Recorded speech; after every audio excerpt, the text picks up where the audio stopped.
கோவில் பணத்தில் நடத்திய முத்தமிழ் கடவுள் முருகன் மாநாட்டில் துணை முதல்வர் உதயநிதி பேசும்போது இது ஆன்மீக மாநாடு அல்ல என்று கூறினார்.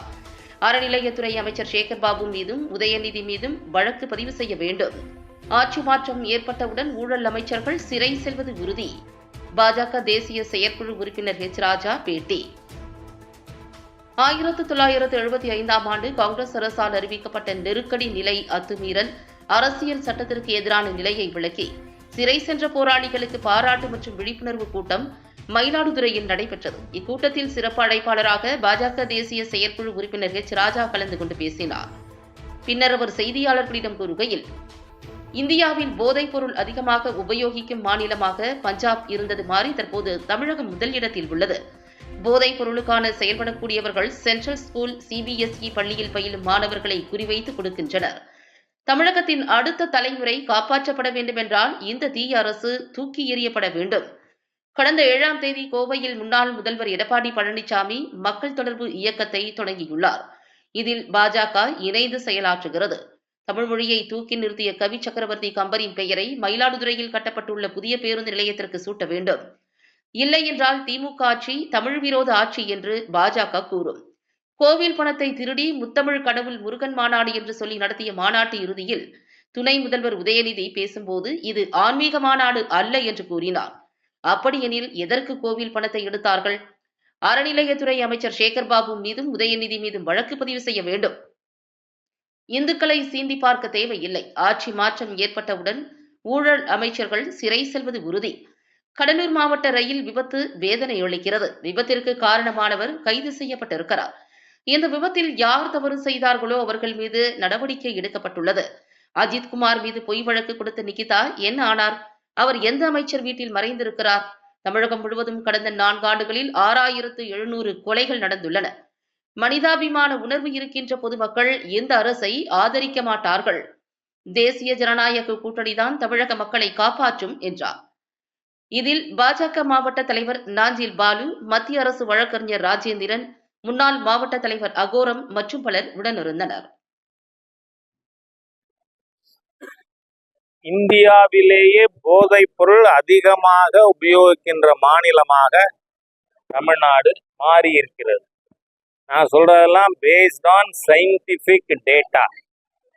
இந்தியாவில் மிக அதிகமாக போதைப் பொருட்கள், நான் போதைப் பொருள் சொல்ல நார்காட்டிக்ஸ், சிந்தட்டிக் ட்ரக், மெத்தாபிட்டமின் மாதிரி, அது அதிகமாக புழங்கிய மாநிலமாக இருந்தது பஞ்சாப். ஆனால் இன்னைக்கு தமிழ்நாடு முதலிடம்னு நம்ம ஆட்சி செய்ய தெரியாத முதலமைச்சர் பேசி போதையிலே முதலிடமாக தமிழ்நாடு மாறி போயிருக்கிறது. அது மாத்திரமல்ல, நாம கவனிக்க வேண்டியது இந்த நார்காட்டிக் நெட்வொர்க், இந்த போதைப் பொருளுக்கான செயல்படக்கூடியவர்கள் எங்கு அதுக்கு அழுத்தம் கொடுக்கறாங்க, கான்சன்ட்ரேட் பண்றாங்கன்னு சொன்னால் சென்ட்ரல் ஸ்கூல், CBSE ஸ்கூல், அதாவது தமிழ்நாட்டினுடைய cream of intelligentsia, collector, police officer, doctors, engineers, auditor, architect, இவர்களுடைய குழந்தைகள் படிக்கின்ற இடத்திலெல்லாம் பொட்டலத்தை கொடுக்குறாங்க. ஆள தெரியாத தமிழகத்தின் அடுத்த தலைமுறையை அடித்து கொண்டிருக்கின்ற ஒரு முதலமைச்சர் முத்துவேல் கருணாநிதி ஸ்டாலின்.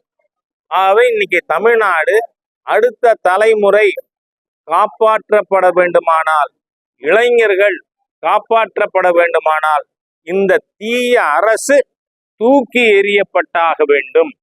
அதனாலதான் 7ஆம் தேதி அன்று கோவை மாவட்டத்திலிருந்து முன்னாள் முதலமைச்சர் திரு எடப்பாடியார் அவர்கள் தலைமையில மக்கள் தொடர்பு இயக்கம் நடந்து கொண்டிருக்கிறது. பாரதிய ஜனதா கட்சி அதில் பங்கு பெற்று இருக்கிறது. எல்லா இடங்களிலும் பிஜேபியும் இணைந்து செயலாற்றுவது அப்படின்னு முடிவு செய்யப்பட்டிருக்கிறது. இங்க மயிலாடுதுறை 17 வராங்க. ஆகவே இன்னைக்கு ஸ்டாலின் அரசு தொடர்கின்ற ஒவ்வொரு நாளும் அடுத்த தலைமுறைக்கு ஆபத்து, அழிவு. அதனால இந்த அழிவு சக்தி திமுகவை நாம தூக்கி எறிய வேண்டும் என்று ஊடக நண்பர்கள் மூலமா கேட்டுக்கிறேன். அதுக்கப்புறம் எதுக்கு இருந்தாலும் கருணாநிதி பேரா? அப்படின்னா டாஸ்மாக்கு கருணாநிதி பேர் வச்சதுக்கு எதுக்கு பிஜேபி மகளிர் நிர்வாகிகளை கைது பண்ணீங்க? ஆமா, இங்க மயிலாடுதுறையில பஸ் ஸ்டாண்டுக்குன்னா அதுக்கும் உங்க அப்பா பேரா? கருணாநிதி பேரா? இதுவரை இந்த மாவட்டத்திலே பிறந்த கம்பனுக்கு என்ன செஞ்சிருக்கீங்க? கம்பநாட்டாழ்வார் தமிழ் மொழியை தூக்கி நிறுத்தியவர். ஆகவே 13-14 நூற்றாண்டுகளுக்கு முன்பாக செய்த கம்பர் பெயர் தான் இங்க மயிலாடுதுறையில பஸ் ஸ்டாண்டுக்கு வைக்கணும். இல்லைன்னா இந்த திமுக ஆட்சி, ஸ்டாலின் ஆட்சி தமிழ் விரோதிகளின் ஆட்சி அப்படின்னு பாரதிய ஜனதா கட்சி சொல்லுது. அதே மாதிரியா இங்கு நம்முடைய மக்கள் கோரிக்கை வச்சிருக்காங்க. சீர்காழி கும்பகோணம் தேசிய நெடுஞ்சாலைக்கு மத்திய மயிலாடுதுறை வழியா என்ன அது மத்திய அமைச்சர் திரு நிதின் கட்கரி அவர்களிடம் இவர்களை கூட்டி கொண்டு போய் பேசி உடனடியாக அதற்கான பணிகள் துவங்குவதற்கு ஏற்பாடு செய்கிறேன். அதே மாதிரியா தரங்கம்பாடி, மயிலாடுதுறை தரங்கம்பாடி லைனுக்காக நிறைய விவசாய அமைப்புகள் எங்கிட்ட தொடர்பு கொண்டிருக்காங்க. பாரதிய ஜனதா கட்சியும் அதை துரிதப்படுத்த வேண்டும் என்று விரும்புகிறது. ஆகவே மத்திய நிதியமைச்சர், ரயில்வே துறை அமைச்சர் எல்லார்கிட்டையும் பேசி அந்த திட்டமே இங்கே கொண்டு வர்றதுக்கு பாரதிய ஜனதா கட்சி நடவடிக்கைகள் மேற்கொள்ளும். நீங்க ஏதாவது கேட்கறதுனா கேட்கலாம். நான் என்ன சொல்றேன், முதல்ல நீங்க கேஸ் போடணும்னா கோவில் பணத்தை திருடி முத்தமிழ் கடவுள் முருகன் மாநாடுன்னு சொல்லி அதுக்காக தானே திருடினது கோவில் பணத்தை. ஆனால் அந்த மாநாட்டு இறுதியில இந்த சனாதன ஹிந்து தர்மத்தின் விரோதி, எ ப்ரௌடு கிறிஸ்டியன், நான் சொல்லல, தயவு பண்ணி இங்க கவனிங்க, நான் சொல்லல உதயநிதியே தன்னை சொல்லிக்கிறார், ஐ எம் அ ப்ரௌடு கிறிஸ்டியன்னு. அந்த ஒரு ப்ரௌடு கிறிஸ்டியனை கூட்டிக்கிட்டு வந்து அந்த மாநாட்டில் என்ன சொன்னீங்க? இது ஆன்மீக மாநாடு அல்ல அப்படின்னா நீங்க பணம் எடுத்தது திருட்டு பசங்களா? எதுக்கடா கோவில் பணத்தை எடுத்தீங்கன்னு கேட்கிறேன். அப்ப கேஸ் யார் மேல போடணும்? சேகர் பாபு மேல போடணும்.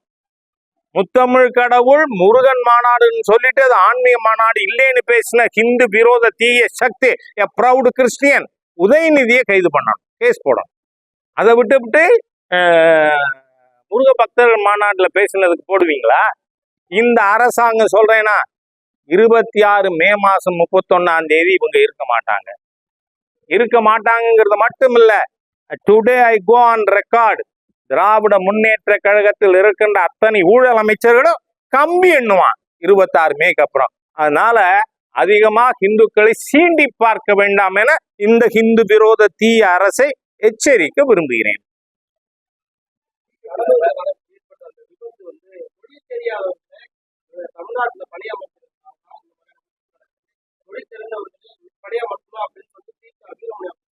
நான் சொல்றேன், அது கீரல் விழுந்தமணியா? அவர் பேர் அதானே, கி வீரமணியோ கீரல் விழுந்தமணியோ. நீங்க லைட்டு சிக்னல் எல்லாம் வர்றது மொழியை வச்சு வருதா? நான் அவரோட மொழி காரணம்னு நினைக்கல. நீங்க பாத்தீங்கன்னா அது சாத்தி இருந்திருக்கு. இந்த வேன் டிரைவர் நான் 1 நிமிஷத்துல போயிடுறேன்னு ப்ரெஷர் பண்ணியிருக்கார், அதனால அது திறக்கப்பட்டதுங்கிறாங்க. எப்படி இருந்தாலும் வன்மையாக கண்டிக்கத்தக்கது. உயிர் இழப்பிற்கு காரணமான நபர் உடனடியாக கைது செய்யப்பட்டிருக்கிறார். மத்திய அரசு தக்க நடவடிக்கைகள் மேற்கொள்ளும்.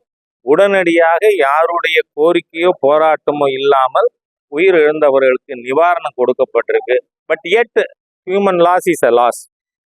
அதில் நான் விவாதிக்கவே விரும்பல. தவறுதான்.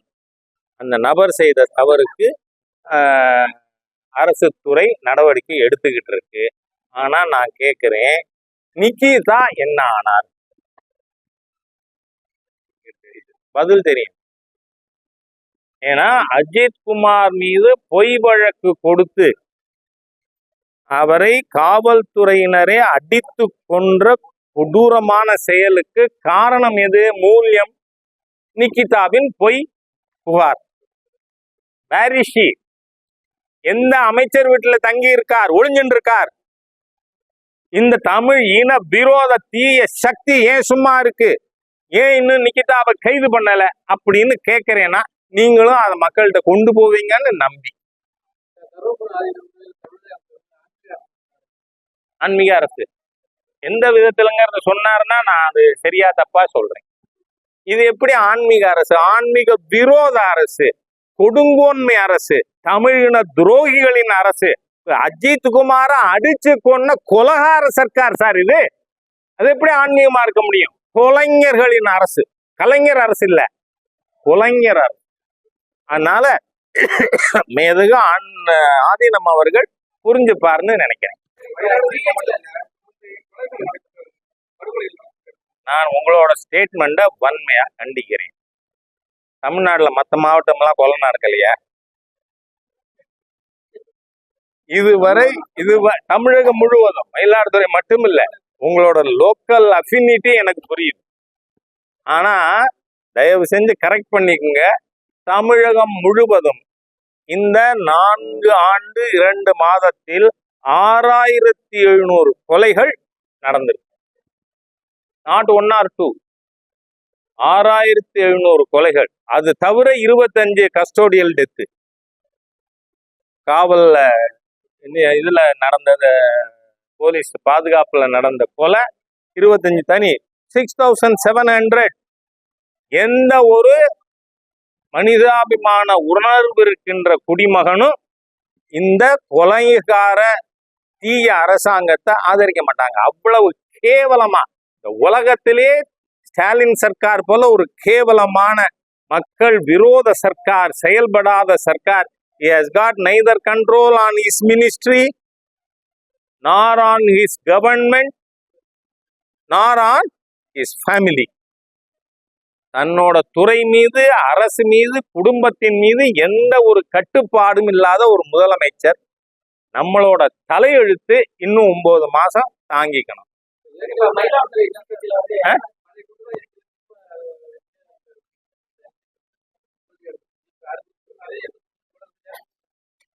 நான் என்ன சொல்றேன், மாண்புமிகு உள்துறை அமைச்சர் திரு அமித்ஷாஜி அவர்கள் சென்னைக்கு வந்து தேசிய ஜனநாயக கூட்டணியை விஸ்தரிக்க போகிறேன் என்று அறிவிக்கின்ற வரை தமிழகத்தில் இருந்த வாக்காளர்களின் மனநிலை வேறு.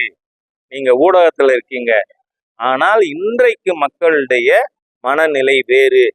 இந்த திராவிட முன்னேற்ற கழக தீய அரசு, செயல்படாத அரசு, நீங்களே சொன்னபடி கொலைகார அரசுக்கு மாற்று தேசிய ஜனநாயக கூட்டணி, அகில இந்திய அண்ணா திராவிட முன்னேற்ற கழகம், பாரதிய ஜனதா கட்சி உள்ளிட்ட, அதுல தமாக போன்ற எல்லா கட்சிகளும் இருக்காங்க. என்ன, இந்த கூட்டணி தான் நம்ம காப்பாற்றும். அதுக்கு உதாரணம் தான் இன்னைக்கு பிரதானமா நான் இங்க மயிலாடுதுறைக்கு வந்ததுக்கு காரணம், நெருக்கடி நிலையின் பொழுது என்ன சூழ்நிலை, சர்வாதிகார சூழ்நிலை இருந்ததுங்கிறத இங்க மக்கள்கிட்ட கொண்டு போகணும்னு சொல்றதுக்காக தான் வந்தேன்.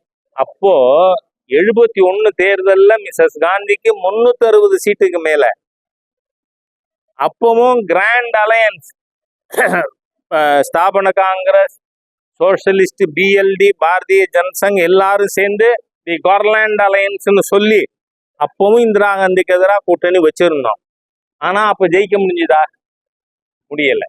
ஆனா 77ல அதே கூட்டணி தான். இப்ப நீங்க சொல்றீங்களே அதே கூட்டணி தான் 77ல திருமதி இந்திரா காந்தியை ரைபரேலிலே தோற்கடித்தது, சஞ்சய் காந்தியை அமேட்டியில தோற்கடிச்சது, உத்தரப்பிரதேசத்திலே காங்கிரஸுக்கு 0, பீகார்ல காங்கிரஸ் 0, இமாச்சல்ல காங்கிரஸ் 0, டெல்லியில காங்கிரஸ் 0, ஹரியானாவில் காங்கிரஸ் 0, ஒரிசால காங்கிரஸ் 0, குஜராத்ல காங்கிரஸ் 0, மத்திய பிரதேசத்துல 1. ஆக நீங்க பாத்தீங்கன்னா மேல இமாச்சல்ல இருந்து ஆரம்பிச்சு காங்கிரஸால வரல. அந்த மாதிரி இந்த செயல்படாத போலீஸ் கஸ்டடியல் டெத்து அதிகமாயிருக்கிற, கொலைகள் அதிகமாகி போயிருக்கின்ற செயல்படாத ஸ்டாலின் அரசு it would be defeated squarely by NDA, that is BJP, ADMK and other parties. Thank you.